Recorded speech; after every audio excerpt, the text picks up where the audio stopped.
राधे राधे मित्रों। ब्रह्मऋषि श्री देवराह बाबा कहते थे, बच्चा, धन भी शीलवान व्यक्ति के हाथ में ही शोभा पाता है। धनवान बनना कोई बड़ी बात नहीं, परंतु शीलवान बनना बहुत बड़ी बात है। शीलवान व्यक्ति से सभी प्रसन्न रहते हैं। उसका घर परिवार और यहाँ तक उसका गांव भी उसके शील से प्रभावित होकर अच्छे आचरण करने लगता है। ऐसा शीलवान व्यक्ति बनने का प्रयास सबको करना चाहिए।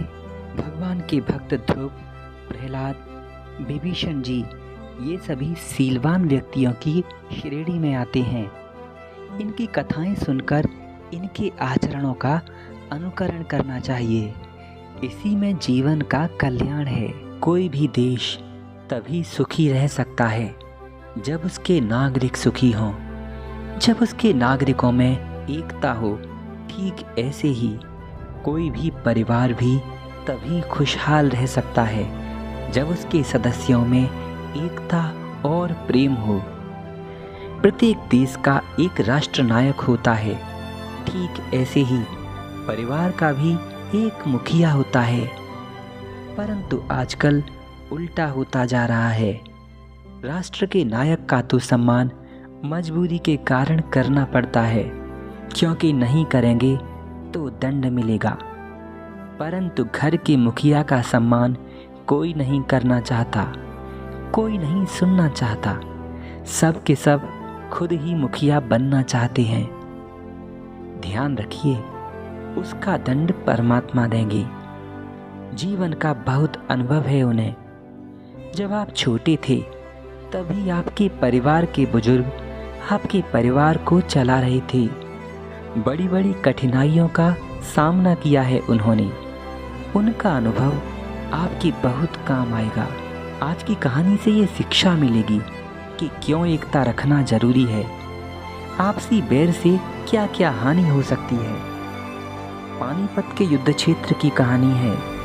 एक और मैदान में आक्रमणकारी अहमद शाह अब्दाली की फौज खड़ी थी और दूसरी ओर मराठों की बड़ी फौज। मराठों में उस समय शिवाजी नहीं थे। ये शिवाजी से बाद की घटना है। मराठों की फौज की संख्या और हथियारों की दृष्टि से विदेशी आक्रमणकारियों के मुकाबले बहुत बड़ी थी। दोनों ही पक्ष एक दूसरे की ताकत और कमजोरी का ठीक ठीक अंदाजा लगाना चाहते थे।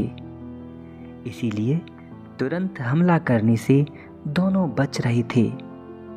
अब्दाली का इरादा था कि कोई ऐसी कोशिश की जाए जिससे मराठों को भोजन ना मिले और वे कमज़ोर हो जाएं, और वह उन पर अचानक हमला कर दे ताकि उन्हें पराजित किया जा सके।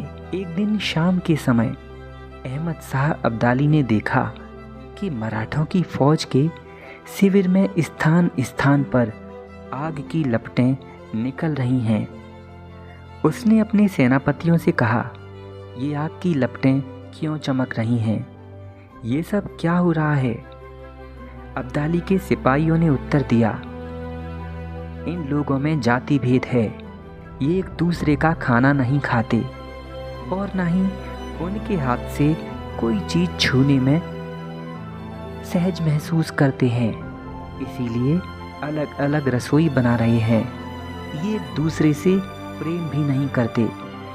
ये सुनकर अहमद शाह अब्दाली बोला, तब तो हमने मैदान जीत लिया। उसने बिना समय खोए तुरंत हमला कर दिया और सचमुच ही भारतीय सैनिकों की आपसी फूट एवं मतभेदों से पानीपत के मैदान में अहमद शाह अब्दाली जीत गया। इस कहानी से ये साफ जाहिर होता है कि आपके घर की फूट आपके घर को डुबो सकती है। ये जगत की लूट का कारण बन जाएगी। इसीलिए अपने परिवार, अपने घर को मजबूत रखिए। अपने से बड़ों की बात मानिए। माता पिता का सम्मान और अपने घर के बड़े बुजुर्गों का सम्मान करिए। इसी से आपका और आपके परिवार का भला है।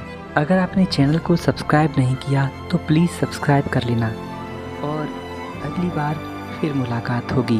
तब तक के लिए राधे राधे।